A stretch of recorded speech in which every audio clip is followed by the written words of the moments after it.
The governor's declared an emergency. I think from the proper agencies, we have a declaration of emergency.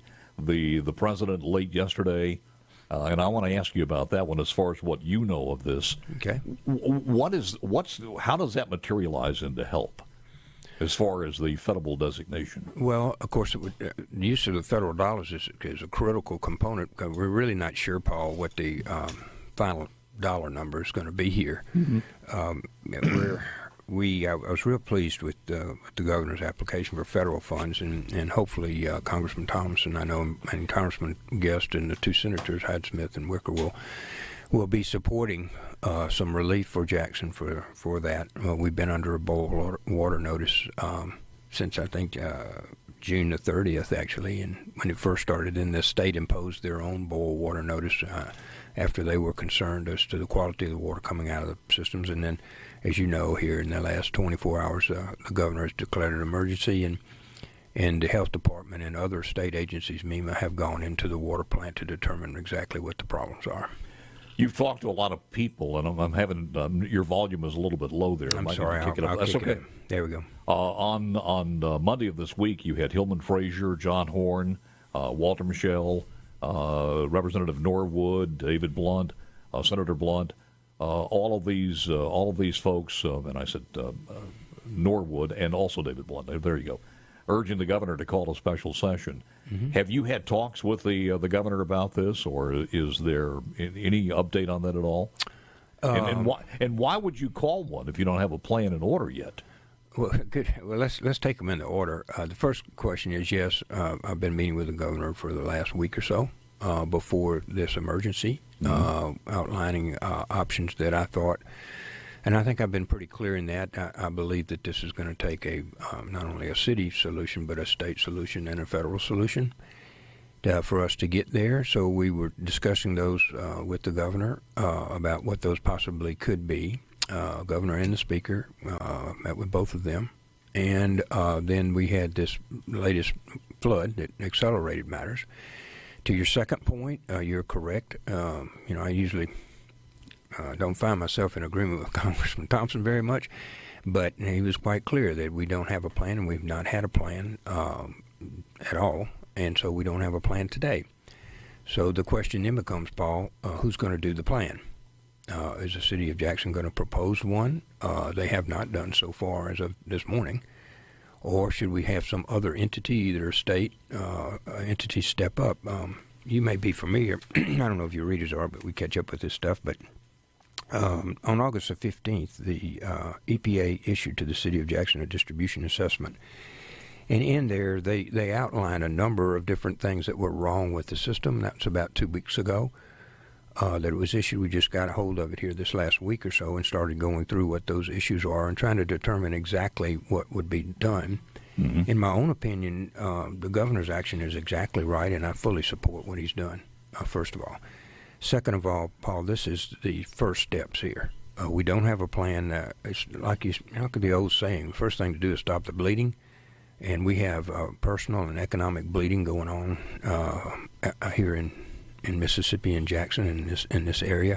It serves over 200,000 people, and it runs from Ridgeland to Byram, so it's not just a Jackson problem. It's really a Hinds County problem. How many? What percentage of? I did not know this. What percentage of Ridgeland gets their water from Jackson? Well, they have the sewer contract really that goes through. The sewer contract that comes down here. Wow. And so that's part of it, and they're not in the West Rankin one that was built out there by Flowwood Pearl. All of them built their own water system several years ago. They continued to be on the Jackson distribution center. So it does affect everybody from Madison. This whole problem affects everybody from Madison County all the way down past Byram. Mm-hmm. Well, here's where you see this going to be a long-term thing, and we know that at best it's going to be long-term.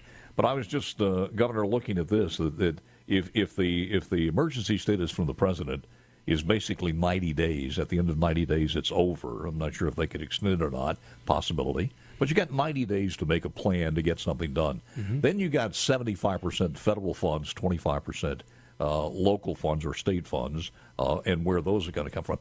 There are so many things that have to come together with everybody on the same page trying to get this thing done. And you're dealing with two opposing parties here for the most part, the state legislature compared to the city of Jackson. The prospects are daunting. Yeah. So what's your point? My point is, people out there just grasping for anything people say as far as state leaders. Can we get any idea how long this is going to last? I expect you'll see two critical things happen in the next 48 hours. Well, the first is the state, through the Department of Health and the Mississippi Emergency Management, under the governor's dictation and the National Guard, will determine what's wrong with the water plant. Yesterday, I believe the governor ordered a backup pump to try to go over there, and the first thing to do is to stabilize that. I believe the governor and I trust the Department of Health. They're all up in the water, O.B. Curtis plant, and I expect that we'll find out exactly what the problems are and how they should be solved.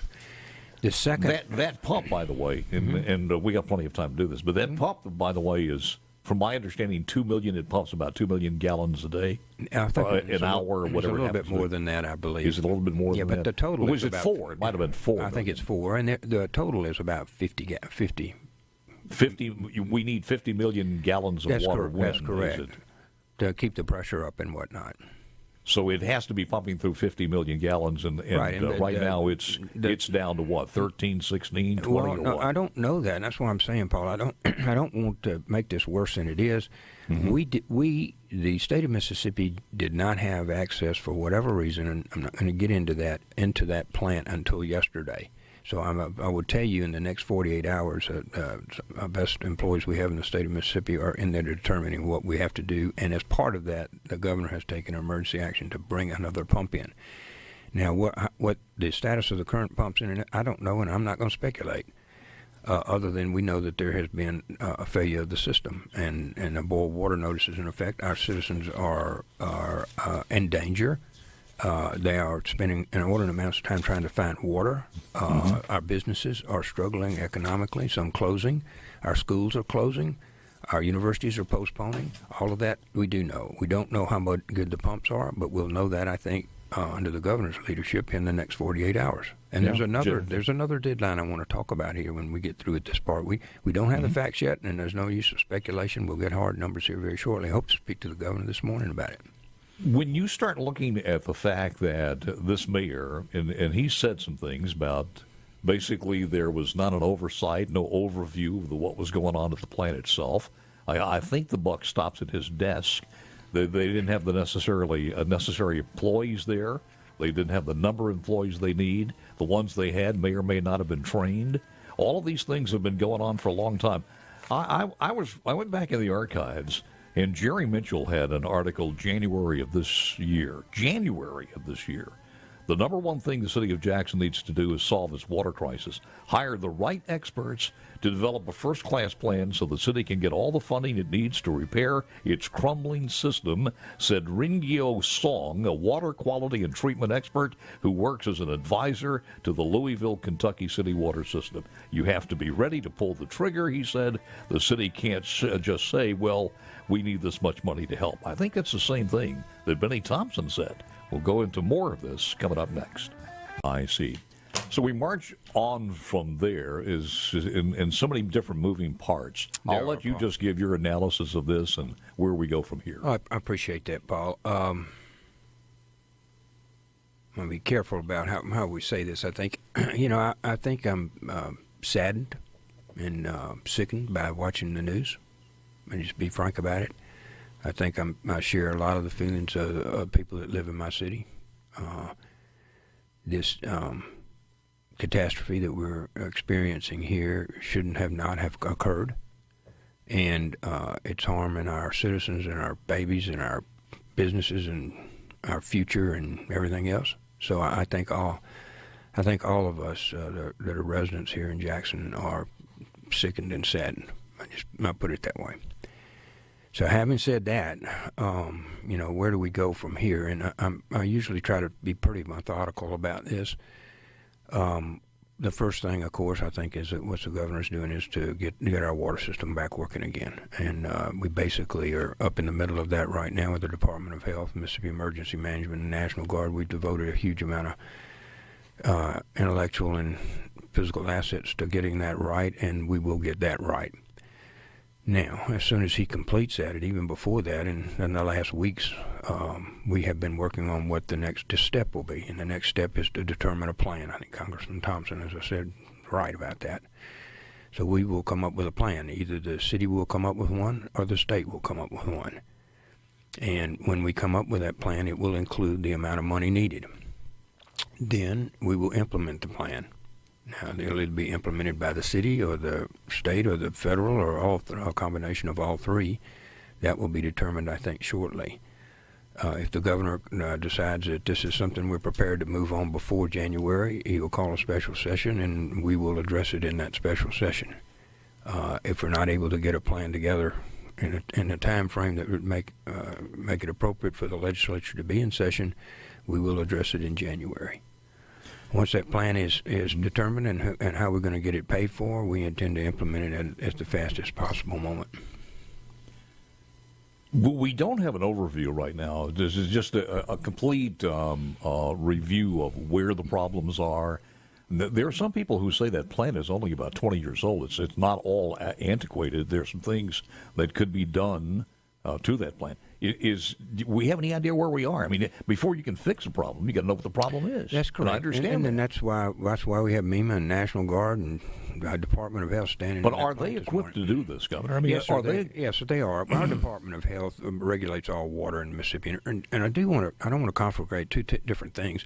We have a water problem, and I think that will be solved by the state and whomever as quickly as possible. We also have a water and sewer problem that we're discharging into the Pearl River and have violated. The city has violated EPA requirements, Department of Health requirements, DEQ, whoever regulates anything, they violated all of them. So that is a longer-term solution. And that's not bringing in pumps or something like that. That's going to require a huge amount of time and effort. There are over 1,500 miles of pipe in Jackson. Most of it, or a lot of it, over 100 years old. In Greenwood, for example, they're using their ARPA money to put sleeves in their pipes there. And that's the second thing I told you I think you will learn here in the next 48 hours. The first is what's wrong with our water and how we are going to fix that, and it will be fixed. The second is what is the commitment of the city of Jackson. Jackson got $42 million, Paul, from the AARP. The legislature, and I had meetings with Jackson and virtually every county all over the state last year, promising the legislature would match, and we took our ARP money that was sent to the state by federal government, we would match whatever you put in water and sewer. We are matching in Meadville, because I met with them yesterday. We're matching in Greenville. We're matching in Cleveland. I met with them, Greenwood. All over the Mississippi, they're matching. That application is due tomorrow, September the 1st. In Jackson? In Jackson. And if they apply their full $42 million, then we will match $42 million, and that money has been appropriated by the legislature. So they've got $84 million. Now, wait, I want to finish one other topic here before we go further. Hinds County got $45 million. So if they put their money into water and sewer, we will match. The people of Mississippi, through our ARP money and our legislature, will match $45 million more. That's $175 million that we can put into Jackson Water, and that money is available today. They've already gotten their check at Hinds. When's the deadline, you said? The applications are tomorrow. Now, the reason I'm saying... The application... Hang on, I'm sorry. The application deadline's tomorrow, or are they open tomorrow? Open tomorrow. The money is already appropriated, so as soon as their application is approved, they can get a check. So they've already got their own money from ARPA. That was given to them back months ago. So that money is in the bank here, both Hinds and the other.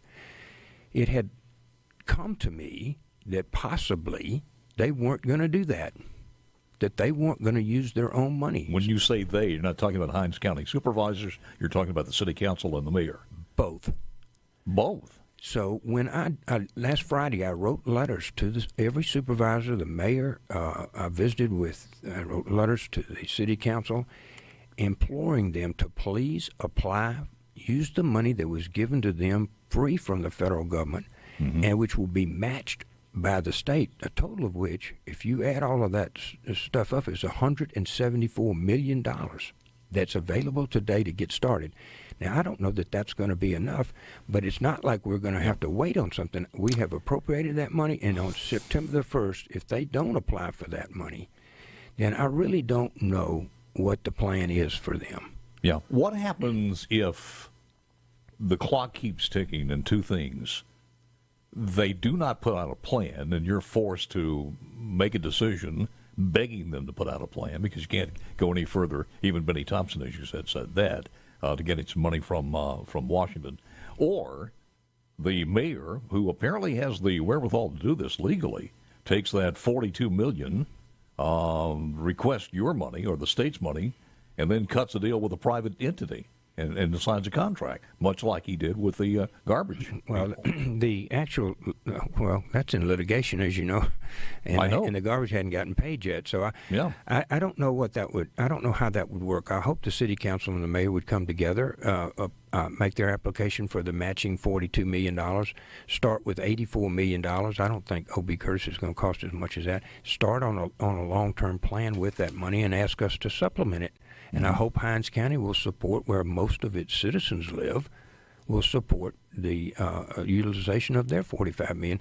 So you could start with $174 million effective literally tomorrow to start to fix this problem. And then while we're getting this plan together, and I say we because I think it's going to have a state and a federal involvement at this point. The governor has asked for federal money and whatnot, and of course the state is prepared and already in it now. But I think by all of us within this next 90 days, we can come up with some kind of cost estimate. Mm-hmm. The EPA had run its plan that you referred here. That was delivered on August the 15th. They are due to give us a cost estimate on how much it's going to cost to fix this. So that'll be the first indication, and we're waiting on that just day by day to see what they say the number is going to be. I expect it will be quite large. In the first quarter of 2020, last year, or 2 years ago, about 500 million gallons of raw sewage, poured out into the river, according to a report. 500 million. That was just one of them. It's been more than that, but in the first quarter of 2020, record shows 500 million gallons of raw sewage, even clumped up toilet paper, was pouring into the Pearl River. And I can't imagine that could keep going on. And also in the Mitchell report, there was a indication that there was some lead found in the water. I don't know if you remember seeing that, but that was a little bit disturbing also, and not a lot of news, Flint, Michigan type news was put on that. That's correct, and when that came out, we really started pushing city and county on this matter. It's obvious to us, as I told you, I'm not so much trying to look back at this point. I need to get the water, and I think the governor and I agree on this. We need to get the water started, and then the long-term plan, which is what you're referring to as water. I understand. I got to ask you one other question when we come back. But if worse comes to worse and the people are screaming, black, white, brown, doesn't really matter the party affiliation, we all have toilets. Is there a point where the state of Mississippi can take over the water system if politics gets involved? From the Lieutenant Governor, answering telling you. All right, let me get back with the Lieutenant Governor, Delbert Hosemann, and we'll finish this out. But again, if worse comes to worse, and I know it's a tough scenario, but if worse comes to worse, is there a way for the state of Mississippi, much like a school that's just gone under, is there something in the law that could happen? Yes, Paul. Of course, we're looking at that and have been here recently. There are a couple of roadmaps here. One was the Gulf Coast. After Katrina, a number of their systems had been failing, and after Katrina, there's a huge amount of money that came in, similar to ARP, and it was utilized to fix up basically all the water and sewer on the Mississippi Gulf Coast, and well spent, and is ineffective today. So there are these regional authorities and things like that, or commissions that can come into effect that actually operate a system for a period of time or more, a longer period of time, or they can contract out or lease the facilities out to others. And all of those could possibly be an alternative. I think certainly we are and looking at alternatives like that now. Mm-hmm. But, I mean, the clock is ticking. You don't have a long time to do that one way or the other. My clock... Going back to if he should execute a contract, then that muddles up the legal part of this. Is there some need for that division of the city's works to declare bankruptcy or something, or is that necessary? No, it's not necessary. The state law would provide for the regional authority or whomever this would be would take over the operation of the system. There is some statutory language that allows this under federal law after the Flint, Michigan case, where that a state that did such a thing, that was started running one of these systems that was failing, would have basically a 2-year period in which they would not be liable, and so it takes a liability issue off the table for the state. So yeah, we're looking at things like that and opportunities that may have present itself. What's done in the interim basis by the city, of course, would be a legal contract if it's approved by the city council. I don't have any sense about that. They'll do whatever they're going to do. But no, I think if there's a special session, you'll see the legislation put forward that would take over these kinds of matters and run them until such times as they can return to the city or to some other entity. Well, a special session, and I'm just asking this, a special session seems to be a good idea, and he could call this immediately just to do that takeover, and then everything after that, the plan is in your ballpark, the resumption of studying it, and you said that the health department and the parties that be there now, MEMA and the National Guard, are well in control of that. But when you start looking at the structure itself, you're talking about engineers who are acquainted with sewer, wastewater, and all of that to know exactly what equipment is needed and how outdated it is. In your vernacular, that's what we've been calling the plan. So if there was a takeover, there'd have to be a plan. There's not one right now, as you know, and there'd have to be a plan on how we're going to do this. Typically, those start at the source, which is where we're dumping all of the sewage into the Pearl River, and then you would spoke out over the other contact ports, and then also the pipes themselves. So it would be a longer term solution, but you start at the solution where we have the most treatment not being done. But those things would be done by experts, either under a contract basis or maybe even a lease basis, and I think it would be done in conjunction with the city, the federal, and the state. Those options will be on the governor's table as soon as he can get to the bottom of where we are, and he's working hard on that. I think his last conference was last night, trying to get this done. I got it. So it'll come out. Have you had any conversations with the mayor himself? I have not. There was I haven't talked to him recently. I have talked to members of the city council and board of supervisors. I wrote the letter that I mentioned to you, requesting that they apply on September 1st for this $174 million from the city and the county, in the hopes that they would do so, giving them a good bit of cash to start on the security part of this. We'll see how that works out, but we have met with all of the members of the Senate from Hinds County, Republican and Democrat, and are discussing plans for them and how this would be structured. And we met with other senators around the state to try to get them in a posture that they would want to help. If the state decided to go on and do a takeover, yes, you just don't know at this particular time what the pushback would be from the mayor himself. We have not discussed with the mayor. Okay. I saw in the paper today he said he welcomed all of these efforts. Yeah, that was governor, his quote. He said, "Finally, we welcome the state to come to the table." I assume they would welcome us as well, I assume. Well, I think the people of the state of Mississippi would say this: we're willing to help outside the city of Jackson, but we want to make some assurances that the money is used the right way. So yes, we would rather have the state take over than have the same incompetence cut the garbage. We don't want to go through this twice, Paul. Whatever the plan is, it needs to be well thought out and well financed by all the parties and accomplished.